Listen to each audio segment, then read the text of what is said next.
The 7 habits of highly effective people എന്ന number 1 best സെല്ലറിൽ Stephen R കോവി വ്യക്തിപരമായ ഫലപ്രാപ്തിക്കായി ഒരു ചട്ടക്കൂട് അവതരിപ്പിച്ചിരിക്കുകയാണ്.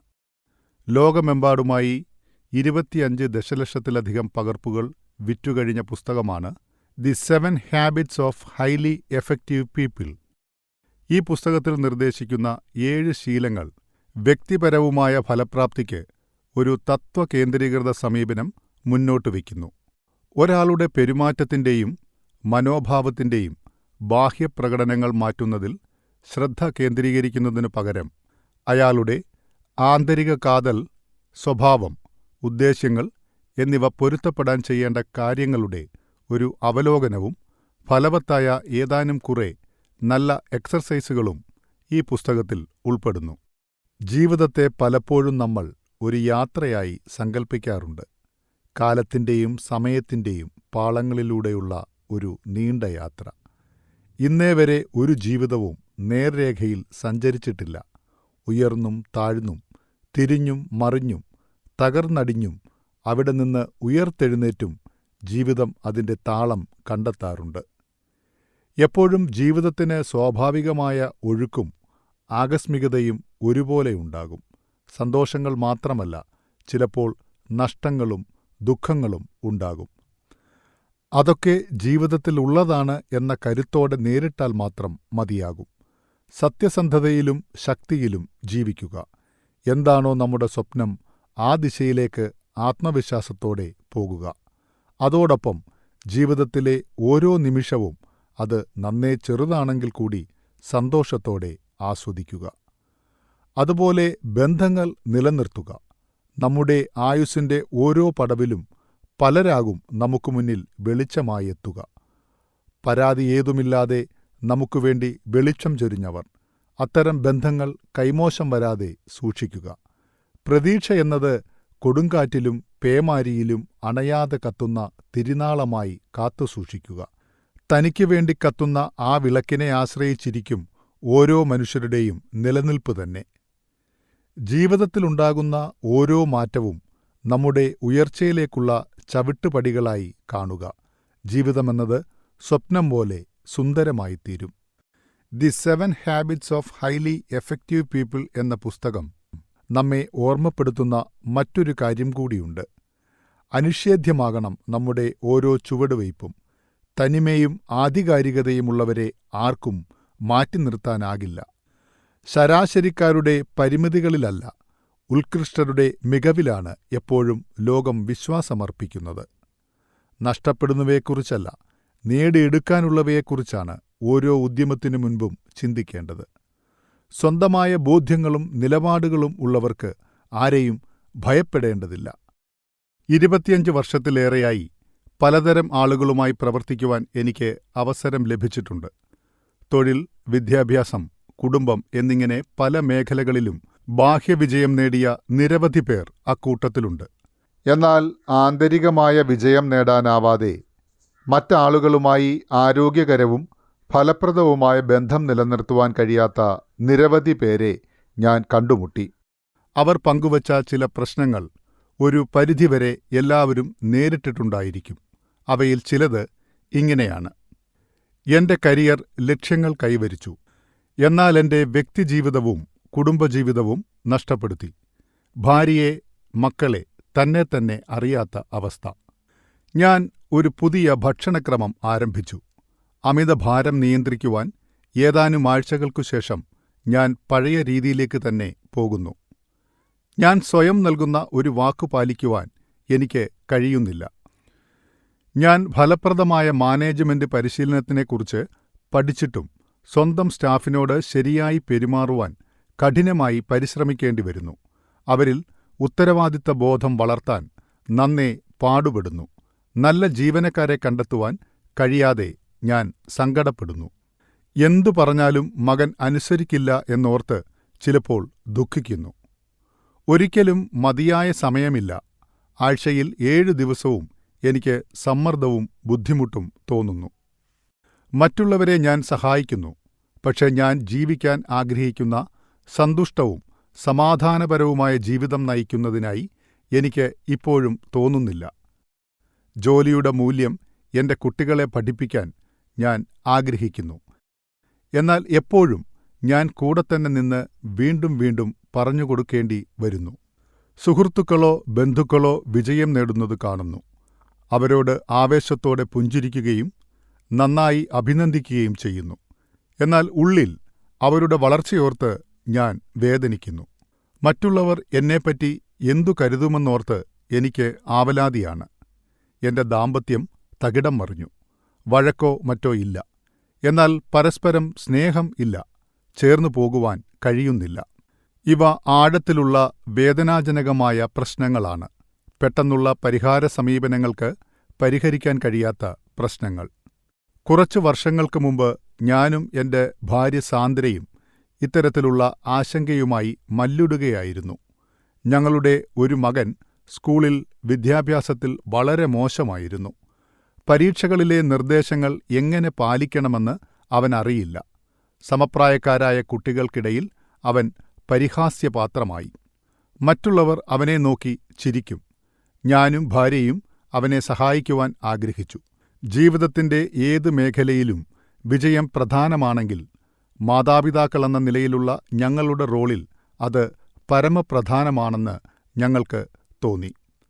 പോസിറ്റീവ് മെൻ്റൽ ആറ്റിറ്റ്യൂഡ് ടെക്നിക്കുകൾ ഉപയോഗിച്ച് ഞങ്ങൾ അവന് പ്രോത്സാഹനം നൽകി. വരൂ മകനെ, നിനക്കത് ചെയ്യുവാൻ കഴിയും. നിനക്ക് കഴിയുമെന്ന് ഞങ്ങൾക്കറിയാം. നിന്റെ കൈകൾ ബാറ്റിലൽപ്പം ഉയർത്തിവെക്കുക. പന്തിൽ കണ്ണുവെക്കുക. അത് നിന്റെ അടുത്തെത്തും വരെ സ്വിംഗ് ചെയ്യരുത്. മറ്റുള്ളവർ ചിരിച്ചപ്പോൾ ഞങ്ങളവരെ ശാസിച്ചു. അവനെ വെറുതെ വിടൂ. അവൻ്റെ പുറകിൽ നിന്ന് പോകൂ. അവൻ പഠിക്കുന്നതേയുള്ളൂ. ഞങ്ങളുടെ മകൻ കരയുകയും താൻ ഒരിക്കലും നന്നാകില്ലെന്നും എന്തായാലും തനിക്ക് ബേസ്ബോൾ ഇഷ്ടമല്ലെന്നും ശഠിക്കുമായിരുന്നു. ചുരുക്കത്തിൽ ഞങ്ങൾ ചെയ്തതൊന്നും അവന് സഹായകമായില്ല. ഞങ്ങൾ ശരിക്കും വിഷമിച്ചു. ഈ സംഭവങ്ങളൊക്കെയും അവൻ്റെ ആത്മാഭിമാനത്തിൽ ചെലുത്തുന്ന സ്വാധീനം ഞങ്ങൾക്ക് കാണുവാൻ കഴിഞ്ഞു. താൻ കൂടുതൽ മോശമാണെന്ന് അവന് തോന്നിത്തുടങ്ങി. ഞങ്ങൾ പ്രോത്സാഹനജനകവും സഹായകരവും പോസിറ്റീവും ആയിരിക്കാൻ ശ്രമിച്ചു. എന്നാൽ ആവർത്തിച്ചു പരാജയപ്പെട്ടുകൊണ്ടേയിരുന്നു. ഒടുവിൽ ഞങ്ങൾ പിന്മാറുകയും സാഹചര്യത്തെ മറ്റൊരു തലത്തിൽ നോക്കാൻ ശ്രമിക്കുകയും ചെയ്തു. ഈ സമയത്ത് എൻ്റെ പ്രൊഫഷണൽ റോളിൽ രാജ്യത്തുടനീളമുള്ള വിവിധ ക്ലയന്റുകളുമായി നേതൃത്വ വികസന പ്രവർത്തനങ്ങളിൽ ഞാൻ ഏർപ്പെട്ടിരുന്നു. ആ ശേഷിയിൽ IBMൻ്റെ എക്സിക്യൂട്ട് ഡെവലപ്മെന്റ് പ്രോഗ്രാമിൽ പങ്കെടുക്കുന്നവർക്കായി ആശയവിനിമയവും ധാരണയും എന്ന വിഷയത്തിൽ ഞാൻ ദ്വൈമാസ പരിപാടികൾ തയ്യാറാക്കുകയായിരുന്നു. ഈ സമയത്ത് ധാരണകൾ എങ്ങനെ രൂപപ്പെടുന്നു, അവ എങ്ങനെ പെരുമാറുന്നു എന്ന് ആലോചിക്കുവാൻ ഇടയായി. ഇത് എന്നെ പ്രതീക്ഷാ സിദ്ധാന്തത്തെയും സ്വയം നിറവേറ്റുന്ന പ്രവചനങ്ങളെയും അല്ലെങ്കിൽ പിഗ്മാലിയൻ ഇഫക്റ്റിനെയും കുറിച്ചുള്ള ഒരു പഠനത്തിലേക്കും നമ്മുടെ ധാരണകൾ എത്രത്തോളം ആഴത്തിൽ ഉൾച്ചേർന്നിരിക്കുന്നു എന്ന തിരിച്ചറിവിലേക്കും നയിച്ചു. ഞങ്ങളുടെ സ്വന്തം സാഹചര്യത്തെക്കുറിച്ചും ആലോചിച്ചപ്പോൾ ഞങ്ങളുടെ മകനെ സഹായിക്കുവാൻ ഞങ്ങൾ ചെയ്യുന്നത് അവനെ ശരിക്കും സഹായിക്കേണ്ട രീതിയുമായി പൊരുത്തപ്പെടുന്നില്ലെന്ന് ഞങ്ങൾ മനസ്സിലാക്കുവാൻ തുടങ്ങി. ഞങ്ങളുടെ ആഴത്തിലുള്ള വികാരങ്ങൾ ഞങ്ങൾ സത്യസന്ധമായി പരിശോധിച്ചപ്പോൾ അവൻ അടിസ്ഥാനപരമായി അപര്യാപ്തനാണ്, മറ്റുള്ളവരെക്കാൾ പിന്നിലാണെന്നാണ് ഞങ്ങളുടെ ധാരണ എന്ന് ഞങ്ങൾ മനസ്സിലാക്കി. ഞങ്ങളുടെ മനോഭാവത്തിലും പെരുമാറ്റത്തിലും ഞങ്ങൾ എത്രമാത്രം പ്രവർത്തിച്ചിട്ടും ഞങ്ങളുടെ ശ്രമങ്ങൾ ഫലവത്തായില്ല. കാരണം ഞങ്ങളുടെ പ്രവർത്തനങ്ങളും വാക്കുകളും ഉണ്ടായിരുന്നിട്ടും ഞങ്ങൾ അവനോട് ശരിക്കും ആശയവിനിമയം നടത്തിയത് നിനക്ക് കഴിവില്ല, നീ സംരക്ഷിക്കപ്പെടണം എന്നായിരുന്നു. സാഹചര്യം മാറണമെങ്കിൽ ആദ്യം സ്വയം മാറണം എന്ന് ഞങ്ങൾ മനസ്സിലാക്കുവാൻ തുടങ്ങി. സ്വയം മെച്ചപ്പെടുത്തൽ, ജനകീയ മനഃശാസ്ത്രം, സ്വയം സഹായം തുടങ്ങിയ മേഖലകളിൽ വിജയകരമായ ജീവിതത്തിൻ്റെ താക്കോലായി കണക്കാക്കിയ ആശയങ്ങൾ എൻ്റെ വിരൽത്തുമ്പിലുണ്ടായിരുന്നു. എൻ്റെ പഠനം വിജയത്തെക്കുറിച്ചുള്ള 200 വർഷത്തെ എഴുത്തിലൂടെ എന്നെ പിന്നോട്ടു നയിച്ചപ്പോൾ സാഹിത്യത്തിൻ്റെ ഉള്ളടക്കത്തിൽ ഒരു ഞെട്ടിപ്പിക്കുന്ന മാതൃക ഉയർന്നുവരുന്നത് ഞാൻ ശ്രദ്ധിച്ചു. കഴിഞ്ഞ 50 വർഷത്തെ വിജയസാഹിത്യത്തിൻ്റെ ഭൂരിഭാഗവും മാറ്റങ്ങളായിരുന്നു. അത് സാമൂഹിക പ്രതിച്ഛായാബോധവും സാങ്കേതിക വിദ്യകളും ദ്രുത പരിഹാരങ്ങളും കൊണ്ട് നിറഞ്ഞിരുന്നു. എന്നാൽ അവ വീണ്ടും വീണ്ടും പ്രത്യക്ഷപ്പെടുന്നുണ്ട് എന്ന് ഞാൻ മനസ്സിലാക്കി. തികച്ചും വ്യത്യസ്തമായി. ആദ്യ 150 വർഷങ്ങളിലെ മിക്കവാറും എല്ലാ സാഹിത്യങ്ങളും വിജയത്തിന്റെ അടിത്തറയാണ് സ്വഭാവധാർമ്മികത എന്നു കരുതി.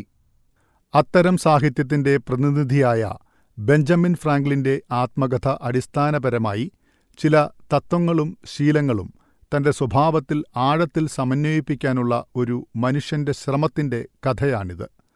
ഫലപ്രദമായ ജീവിതത്തിന് അടിസ്ഥാന തത്വങ്ങൾ ആവശ്യമുണ്ടെന്നും ഈ തത്വങ്ങൾ അവരുടെ സ്വഭാവത്തിൽ സമന്വയിപ്പിക്കുമ്പോൾ മാത്രമേ ആളുകൾക്ക് യഥാർത്ഥ വിജയവും സ്ഥായിയായ സന്തോഷവും അനുഭവിക്കാൻ കഴിയൂ എന്നും സ്വഭാവധാർമ്മികത പഠിപ്പിച്ചു. എന്നാൽ ഒന്നാം ലോക മഹായുദ്ധത്തിനു തൊട്ടുപിന്നാലെ വിജയത്തിന്റെ അടിസ്ഥാന വീക്ഷണം സ്വഭാവധാർമ്മികതയിൽ നിന്ന് വ്യക്തിത്വധാർമ്മികത എന്നതിലേക്ക് മാറി. വിജയം എന്നത് വ്യക്തിത്വത്തിന്റെയും പൊതുപ്രതിച്ഛായയുടെയും മനോഭാവങ്ങളുടെയും പെരുമാറ്റങ്ങളുടെയും കഴിവുകളുടെയും സാങ്കേതികതകളുടെയും ഒരു പ്രവർത്തനമായി മാറി. ഈ വ്യക്തിത്വധാർമ്മികത പ്രധാനമായും 2 വഴികൾ സ്വീകരിച്ചു. ഒന്ന് ഹ്യൂമൻ പബ്ലിക് റിലേഷൻസ് ടെക്നിക്കുകൾ, മറ്റൊന്ന് പോസിറ്റീവ് മാനസിക മനോഭാവം, അതായത് PMA. ഈ തത്വചിന്തകളിൽ ചിലത് പ്രചോദിപ്പിക്കുന്നു. ചിലപ്പോൾ മനുഷ്യന്റെ മനസ്സിന് സങ്കൽപ്പിക്കുവാനും വിശ്വസിക്കുവാനും കഴിയുന്നതെന്തും അതിനെ നേടാനാകുമെന്ന് വിശ്വസിപ്പിക്കുന്നു. ഈ സാഹചര്യത്തിൽ ചിലത് സ്വഭാവത്തെ വിജയത്തിന്റെ ഒരു ഘടകമായി അംഗീകരിച്ചു. എന്നാൽ അതിനെ അടിസ്ഥാനപരവും ഉത്തേജകവുമാണെന്ന് തിരിച്ചറിഞ്ഞില്ല. സ്വഭാവധാർമ്മികതയെക്കുറിച്ചുള്ള പരാമർശം കൂടുതലും വാക്കുകളിൽ മാത്രം ഒതുങ്ങി. വ്യക്തിത്വധാർമ്മികതയും സ്വഭാവധാർമ്മികതയും തമ്മിലുള്ള വ്യത്യാസത്തെക്കുറിച്ച് കൂടുതൽ ആഴത്തിൽ ചിന്തിച്ചപ്പോൾ സാന്ദ്രയും ഞാനും ഞങ്ങളുടെ കുട്ടികളുടെ നല്ല പെരുമാറ്റത്തിൽ നിന്ന് സോഷ്യൽ മൈലേജ് നേടുന്നുണ്ടെന്ന് ഞാൻ മനസ്സിലാക്കി. ഞങ്ങളെക്കുറിച്ചുള്ള ഞങ്ങളുടെ പ്രതിച്ഛായ ഞങ്ങളുടെ മകനെക്കുറിച്ചുള്ള പ്രതിച്ഛായയേക്കാൾ ആഴമുള്ളതായിരുന്നു. ആ ധാരണയാണ് കാര്യങ്ങളെ ഈ വിധം മോശമാക്കിയത്. സാന്ദ്രയും ഞാനും സംസാരിക്കുമ്പോൾ ഞങ്ങളുടെ സ്വഭാവത്തിന്റെയും ഉദ്ദേശ്യങ്ങളുടെയും ശക്തമായ സ്വാധീനത്തെക്കുറിച്ചും അവനെക്കുറിച്ചുള്ള ഞങ്ങളുടെ ധാരണയെക്കുറിച്ചും ഞങ്ങൾ വേദനാജനകമായി മനസ്സിലാക്കി. അതിനാൽ ഞങ്ങളുടെ ശ്രമങ്ങൾ ഞങ്ങളിൽ തന്നെ കേന്ദ്രീകരിക്കുവാൻ ഞങ്ങൾ തീരുമാനിച്ചു. അവനെ മാറ്റാൻ ശ്രമിക്കുന്നതിനു പകരം ഞങ്ങൾ വേറിട്ടു നിൽക്കുവാൻ ശ്രമിച്ചു. അവനിൽ നിന്ന് ഞങ്ങളെ വേർപെടുത്തുവാൻ, അവന്റെ വ്യക്തിത്വം, മൂല്യം എന്നിവ മനസ്സിലാക്കുവാൻ ശ്രമിച്ചു. അവന്റെ സ്വന്തം വേഗതയിലും നേട്ടങ്ങളിലും ഞങ്ങൾ വിട്ടുകൊടുത്തു വിശ്രമിക്കുവാനും അവന്റെ സ്വന്തം വ്യക്തിത്വം പുറത്തുവരുവാനും ഞങ്ങൾ തീരുമാനിച്ചു. അവനെ ക്ഷമയോടെ അംഗീകരിക്കുക, വിലമതിക്കുക എന്നിവയായിരുന്നു ഞങ്ങളുടെ സ്വാഭാവിക പങ്ക്. ഞങ്ങളുടെ സ്വന്തം പ്രതിച്ഛായയിൽ അവനെ ക്ലോൺ ചെയ്യാനോ സാമൂഹിക പ്രതീക്ഷകൾക്കെതിരെ അളക്കാനോ ശ്രമിക്കുന്നതും ഞങ്ങൾ നിർത്തി. ഞങ്ങളുടെ മനഃപൂർവമുള്ള അവഗണനകൾ എന്റെ മകനെ വേദനിപ്പിച്ചു. എങ്കിലും ഞങ്ങൾ പ്രതികരിച്ചില്ല. നിശബ്ദമായി ഞങ്ങൾ അവനോട് പങ്കുവച്ച സന്ദേശം, മകനെ, നിനക്ക് അടിസ്ഥാനപരമായി കുറവുകളില്ല എന്നും ഞങ്ങളുടെ സംരക്ഷണം ആവശ്യമില്ല എന്നുമായിരുന്നു. ആഴ്ചകളും മാസങ്ങളും കടന്നുപോയി. എന്റെ മകന് ഒരു ആത്മവിശ്വാസം അനുഭവപ്പെടുവാൻ തുടങ്ങി. അവൻ സ്വന്തം വേഗത്തിൽ വളരാൻ തുടങ്ങി. വിദ്യാഭ്യാസപരമായും സാമൂഹികമായും കായികമായും സാധാരണയായത് ഒരു വിദ്യാർത്ഥി വളരുവാൻ വേണ്ട സമയത്തേക്കാൾ കൂടുതൽ നാൾ നീണ്ട വികസന പ്രക്രിയ വർഷങ്ങൾ കടന്നുപോയപ്പോൾ നിരവധി വിദ്യാർത്ഥി സംഘടനാ നേതൃത്വത്തിലേക്ക് അദ്ദേഹം തെരഞ്ഞെടുക്കപ്പെട്ടു. ഒരു ഓൾ സ്റ്റേറ്റ് അത്ലറ്റായി വഞ്ചനാരഹിതമായ ഒരു വ്യക്തിത്വത്തിന് ഉടമയായി. ഇത് സാന്ദ്രയ്ക്കും എനിക്കും ഒരു അത്ഭുതകരമായ അനുഭവമായിരുന്നു. ഹൃദയത്തിൽ നിന്നും ജീവിത പ്രശ്നങ്ങൾ ഒഴിഞ്ഞുപോകുവാൻ സ്വന്തം ഹൃദയത്തെ ആദ്യം അറിയണമെന്നും അതിന്റെ ശബ്ദം കേൾക്കണമെന്നും ഞാൻ മനസ്സിലാക്കി. വ്യക്തിത്വധാർമ്മികതയുടെ ശക്തമായ സ്വാധീനം പെട്ടെന്ന് കാണുവാനും സൂക്ഷ്മമായി മനസ്സിലാക്കുവാനും കഴിഞ്ഞു. നമ്മൾ വിതയ്ക്കാത്തിടത്ത് ഇത്രയും കാലം കൊയ്തെടുക്കുമ്പോൾ വിതയ്ക്കേണ്ടതിന്റെ ആവശ്യകത നമ്മൾ മറന്നിരിക്കാം. ഞാൻ ആഗ്രഹിക്കുന്നത് ചെയ്യാൻ മറ്റുള്ളവരെ പ്രേരിപ്പിക്കുന്നതിനുള്ള മനുഷ്യസ്വാധീന തന്ത്രങ്ങൾ ഉപയോഗിച്ചാൽ ദീർഘകാല അടിസ്ഥാനത്തിൽ എനിക്ക് വിജയിക്കാനാവില്ല. ഉദ്ദേശങ്ങൾ എത്ര നല്ലതാണെങ്കിലും വിശ്വാസം കുറവോ ഇല്ലെങ്കിലോ സ്ഥിരമായ അടിത്തറയില്ല എങ്കിൽ വിജയം നേടാനാവില്ല. പരസ്പര സ്നേഹത്തിൻ്റെയും ബഹുമാനത്തിൻ്റെയും കാര്യത്തിൽ നിങ്ങൾ വിതയ്ക്കുന്നത് എന്തോ അത് കൊയ്യുന്നു. കുറുക്കുവഴി ഇല്ല. ഹ്രസ്വകാലത്തേക്ക് ഒരു കൃത്രിമ സാമൂഹിക വ്യവസ്ഥയിൽ മനുഷ്യനിർമ്മിത നിയമങ്ങൾ എങ്ങനെ കൈകാര്യം ചെയ്യാമെന്ന് നിങ്ങൾ പഠിച്ചാൽ നിങ്ങൾക്ക് അതിൽ കഴിവ് നേടാനാകും. ആകർഷകത്വത്തിലൂടെയും വൈദഗ്ധ്യത്തിലൂടെയും മറ്റുള്ളവരിൽ താൽപ്പര്യമുള്ളതായി നടിച്ച് അനുകൂലമായ മതിപ്പുണ്ടാക്കുക എന്നതാണ് ചില ആളുകളുടെ ഹോബികൾ. ഹ്രസ്വകാല സാഹചര്യങ്ങളിൽ പ്രവർത്തിച്ചേക്കാവുന്ന വേഗമേറിയതും എളുപ്പമുള്ളതുമായ സാങ്കേതിക വിദ്യകൾ നിങ്ങൾക്ക് തെരഞ്ഞെടുക്കാം. പക്ഷേ അത് നിലനിൽക്കണമെന്നില്ല. ഒരു ബിസിനസ് അസോസിയേറ്റ്, ജീവിത പങ്കാളി, സുഹൃത്ത് അല്ലെങ്കിൽ കൗമാരക്കാരനായ കുട്ടി എന്നിവരോടൊപ്പമായാലും അവരെ മനസ്സിലാക്കുവാൻ മറ്റുള്ളവർക്ക് കഴിഞ്ഞു എന്ന് വരില്ല. എന്നാൽ അവരെപ്പറ്റിയുള്ള അവസാനത്തെ വിശകലനത്തിൽ അവർ എന്താണെന്നത് അവർ ചെയ്യുന്ന കാര്യങ്ങൾ മനസ്സിലാക്കിക്കൊടുക്കും. ഒന്നാലോചിച്ചു നോക്കൂ. നമ്മൾ പൂർണ്ണമായി വിശ്വസിക്കുന്ന ആളുകളുണ്ട്. കാരണം അവരുടെ സ്വഭാവം ഞങ്ങൾക്ക് അറിയാം. അവർ വാചാലരാണെങ്കിലും അല്ലെങ്കിലും അവർക്ക് മനുഷ്യബന്ധങ്ങളുടെ സാങ്കേതികതയുണ്ടെങ്കിലും ഇല്ലെങ്കിലും ഞങ്ങൾ അവരെ വിശ്വസിക്കുന്നു. ഒപ്പം ഞങ്ങൾ അവരോടൊപ്പം വിജയകരമായി പ്രവർത്തിക്കുന്നു. വളരെ ഫലപ്രദമായ ആളുകളുടെ 7 ശീലങ്ങൾ മനുഷ്യന്റെ അടിസ്ഥാന തത്വങ്ങൾ പലതും ഉൾക്കൊള്ളുന്നു. ഈ ശീലങ്ങൾ അടിസ്ഥാനപരമാണ്. അവ പ്രാഥമികമാണ്. അവ ശരിയുടെ ആന്തരികവൽക്കരണമാണ്. നിലനിൽക്കുന്ന സന്തോഷവും വിജയവും അടിസ്ഥാനമാക്കിയുള്ള തത്വങ്ങളാണിവ. എന്നാൽ ഈ 7 ശീലങ്ങൾ ശരിക്കും മനസ്സിലാക്കുന്നതിന് മുമ്പ് നമ്മൾ നമ്മുടെ സ്വന്തം കാര്യം മനസ്സിലാക്കേണ്ടതുണ്ട്. സ്വഭാവധാർമ്മികത, വ്യക്തിത്വധാർമ്മികത എന്നിവ സാമൂഹിക മാതൃകകളുടെ ഉദാഹരണങ്ങളാണ്. പാരഡിംഗംസ് എന്നത് ഒരു മാതൃക, സിദ്ധാന്തം, ധാരണ, അനുമാനം അല്ലെങ്കിൽ റഫറൻസ് ഫ്രെയിം എന്നിവയെല്ലാം അർത്ഥമാക്കുന്നു. കൂടുതൽ പൊതു അർത്ഥത്തിൽ അത് നാം ലോകത്തെ കാണുന്ന രീതി നമ്മുടെ കാഴ്ചശക്തിയുടെ അടിസ്ഥാനത്തിലല്ല, മറിച്ച് ഗ്രഹിക്കുന്നതിൻ്റെ അടിസ്ഥാനത്തിലാണെന്ന് പറഞ്ഞുവെക്കുന്നു. മാതൃകകൾ മനസ്സിലാക്കുന്നതിനുള്ള ഒരു ലളിതമായ മാർഗം അവയെ മാപ്പുകളായി കാണുക എന്നതാണ്. ആ രീതി നമുക്കെല്ലാവർക്കും അറിയാം. കൃത്യമായി എന്താണ് ഒരു മാതൃകാ പാരഡിംഗംസ്? മറ്റെന്തെങ്കിലും ഒരു സിദ്ധാന്തമോ വിശദീകരണമോ മാതൃകയോ ആണ് ലക്ഷ്യം നേടുന്നതിനുള്ള മാതൃക. ഉദാഹരണത്തിന്, നിങ്ങൾ മധ്യ ചിക്കാഗോയിലെ ഒരു പ്രത്യേക സ്ഥലത്ത് എത്താൻ ആഗ്രഹിക്കുന്നുവെന്ന് കരുതുക. നഗരത്തിൻ്റെ ഒരു തെരുവ് ഭൂപടം നിങ്ങളുടെ ലക്ഷ്യസ്ഥാനത്ത് എത്തുന്നതിന് ഇത് ഒരു വലിയ സഹായമായിരിക്കും. എന്നാൽ ഭൂപടം നിങ്ങൾക്ക് തെറ്റായി നൽകിയെന്ന് കരുതുക. നിങ്ങളുടെ ലക്ഷ്യസ്ഥാനത്ത് എത്താൻ ശ്രമിക്കുന്നതിൻ്റെ നിരാശയും ഫലപ്രാപ്തിയില്ലായ്മയും സങ്കൽപ്പിക്കുക. നിങ്ങൾ നന്നായി പ്രവർത്തിച്ചേക്കാം, പരിശ്രമിക്കാം, വേഗത ഇരട്ടിയാക്കാം. എന്നാൽ നിങ്ങളുടെ ശ്രമങ്ങൾ നിങ്ങളെ തെറ്റായ സ്ഥലത്ത് എത്തിക്കുന്നതിൽ മാത്രമേ വിജയിക്കൂ. നിങ്ങളുടെ മനോഭാവം വളരെ പോസിറ്റീവായിരിക്കും. നിങ്ങൾ സന്തോഷവാനായിരിക്കും. പക്ഷേ അടിസ്ഥാന പ്രശ്നത്തിന് നിങ്ങളുടെ പെരുമാറ്റവുമായി ഒരു ബന്ധവുമില്ല. അതിനാൽ മാപ്പിൻ്റെ കൃത്യതയാണ് പ്രധാന ആവശ്യം. നമ്മൾ കാര്യങ്ങൾ എങ്ങനെ കാണുന്നുവോ അത് അങ്ങനെ തന്നെയാണെന്ന് നമ്മൾ അനുമാനിക്കുന്നു. നമ്മുടെ മനോഭാവങ്ങളും പെരുമാറ്റങ്ങളും ആ അനുമാനങ്ങളിൽ നിന്നാണ് വളരുന്നത്. നമ്മൾ കാര്യങ്ങൾ കാണുന്ന രീതിയാണ് നാം ചിന്തിക്കുന്നതിൻ്റെയും നാം പ്രവർത്തിക്കുന്നതിൻ്റെയും ഉറവിടം. വർഷങ്ങൾക്ക് മുമ്പ് ഹാർവാർഡ് ബിസിനസ് സ്കൂളിൽ ഞാൻ നേരിട്ട ഒരു എക്സർസൈസ് ഇങ്ങനെയായിരുന്നു. 2 ആളുകൾ ഒരേ കാര്യം തന്നെ കാണുമ്പോൾ അനുയോജിക്കുവാനും വിയോജിക്കുവാനും പിന്നെ വ്യക്തമായും വാചാലമായും പ്രകടിപ്പിക്കുവാനും കഴിയുന്നു എന്ന് ഞാൻ മനസ്സിലാക്കി. ഒരു ദിവസം പ്രൊഫസർ ക്ലാസ് മുറിയിലേക്ക് കുറെ വലിയ കാർഡുകൾ കൊണ്ടുവന്നു. അതിൽ പകുതിയിൽ ഒരു യുവതിയുടെ ചിത്രമുണ്ടായിരുന്നു. ഏകദേശം 25 വയസ്സ് പ്രായമുണ്ടെന്ന് തോന്നുന്ന വളരെ ചെറിയ മൂക്കും നിർവികാരമായ സാന്നിധ്യവും ഉള്ള സുന്ദരിയായ യുവതി. ബാക്കി പകുതിയിൽ ഒരു വൃദ്ധയുടെ ചിത്രമായിരുന്നു. വലിയ ഹുക്ക് മൂക്കുള്ള വലിയ ഷാൾ ധരിച്ച ഒരുവൾ. പ്രൊഫസർ ക്ലാസ് മുറിയുടെ ഒരു വശത്ത് ഇരിക്കുന്നവർക്ക് യുവതിയുടെ ചിത്രങ്ങളും മറുവശത്തിരിക്കുന്നവർക്ക് വൃദ്ധയുടെ ചിത്രങ്ങളും കൊടുത്തു. കാർഡുകൾ നോക്കുവാനും അവയിൽ ശ്രദ്ധ കേന്ദ്രീകരിക്കുവാനും അദ്ദേഹം ഞങ്ങളോട് ആവശ്യപ്പെട്ടു. 10 സെക്കൻഡ് കഴിഞ്ഞ് ആ കാർഡുകൾ അദ്ദേഹം തിരികെ നൽകാൻ പറഞ്ഞു.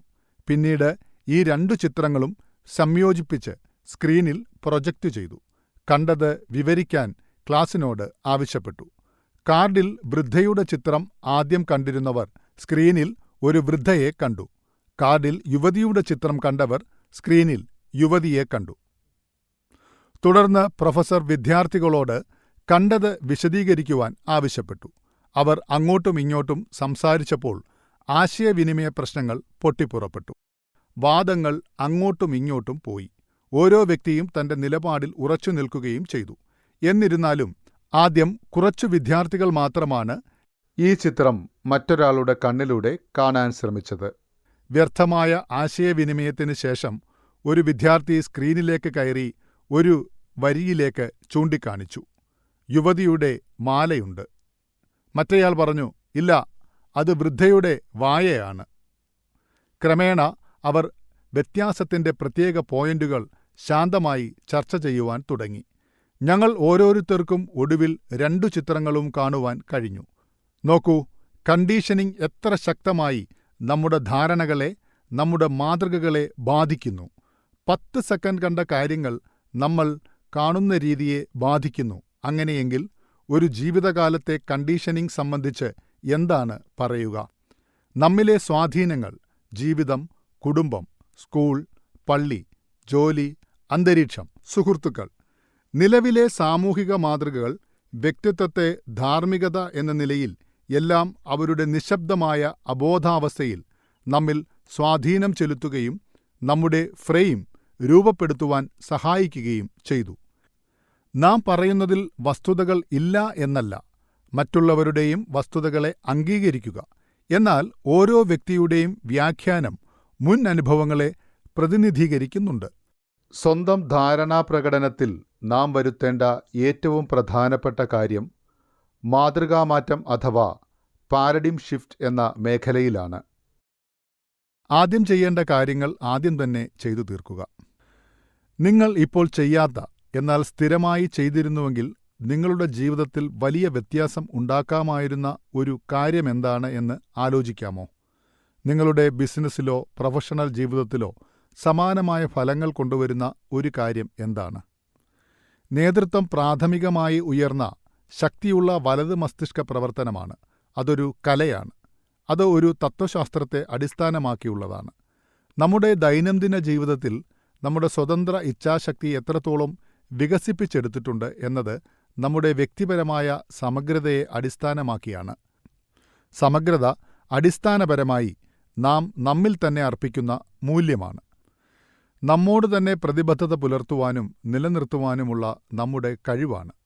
നിങ്ങൾ സ്വയം ഒരു ഫലപ്രദമായ മാനേജറാണെങ്കിൽ നിങ്ങളുടെ അച്ചടക്കം ഉള്ളിൽ നിന്നാണ് വരുന്നത്. അത് നിങ്ങളുടെ സ്വതന്ത്ര ഇച്ഛാശക്തിയുടെ പ്രവർത്തനമാണ്. നിങ്ങളുടേതായ ആഴത്തിലുള്ള മൂല്യങ്ങളുടെയും അവയുടെ ഉറവിടത്തിൻ്റെയും ശിഷ്യനാണ് നിങ്ങൾ. നിങ്ങളുടെ വികാരങ്ങൾ, നിങ്ങളുടെ പ്രേരണകൾ, നിങ്ങളുടെ മാനസികാവസ്ഥകൾ എന്നിവ ആ മൂല്യങ്ങൾക്ക് വിധേയമാക്കുവാനുള്ള ഇച്ഛാശക്തിയും സമഗ്രതയും നിങ്ങൾക്കുണ്ട്. വെല്ലുവിളി സമയം നിയന്ത്രിക്കുക എന്നല്ല, മറിച്ച് സ്വയം നിയന്ത്രിക്കുക എന്നതാണ്. സംതൃപ്തി എന്നത് പ്രതീക്ഷയുടെയും സാക്ഷാത്കാരത്തിൻ്റെയും പ്രവർത്തനമാണ്. പ്രതീക്ഷയും സംതൃപ്തിയും നമ്മുടെ സ്വാധീന വലയത്തിലാണ്. ചിലർ സമയത്തിൻ്റെ ഭൂരിഭാഗവും അത്യന്താപേക്ഷിതമായ കാര്യങ്ങളോട് പ്രതികരിക്കുന്നു. എന്നാൽ ഈ കാര്യങ്ങളുടെ അടിയന്തര സ്വഭാവം പലപ്പോഴും മറ്റുള്ളവരുടെ മുൻഗണനകളെയും പ്രതീക്ഷകളെയും അടിസ്ഥാനമാക്കിയുള്ളതാണ് എന്നതാണ് യാഥാർത്ഥ്യം. ചില ആളുകൾ അടിസ്ഥാനപരമായി നിരുത്തരവാദപരമായ ജീവിതം നയിക്കുന്നു. ചിലർ അടിയന്തരമല്ലാത്തതും എന്നാൽ പ്രധാനപ്പെട്ടതുമായ കാര്യങ്ങൾ കൈകാര്യം ചെയ്യുന്നു. ബന്ധങ്ങൾ കെട്ടിപ്പടുക്കുക, ദീർഘദൂര ആസൂത്രണം, വ്യായാമം, പ്രതിരോധ അറ്റകുറ്റപ്പണികൾ, തയ്യാറെടുപ്പ് തുടങ്ങിയവ. ചിലർ അവസരോചിതരാണ്. അവർ പ്രതിരോധമായി ചിന്തിക്കുന്നു.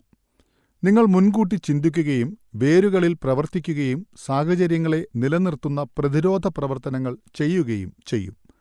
നിങ്ങളുടെ ഏറ്റവും ഉയർന്ന മുൻഗണനകൾ എന്താണെന്ന് നിങ്ങൾ തീരുമാനിക്കുകയും ധൈര്യം കാണിക്കുകയും വേണം.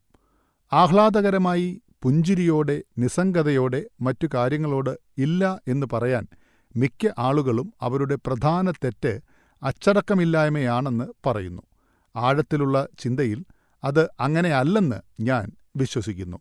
അവരുടെ മുൻഗണനകൾ അവരുടെ ഹൃദയങ്ങളിൽ ആഴത്തിൽ പതിഞ്ഞിട്ടില്ല എന്നതാണ് അടിസ്ഥാന പ്രശ്നം.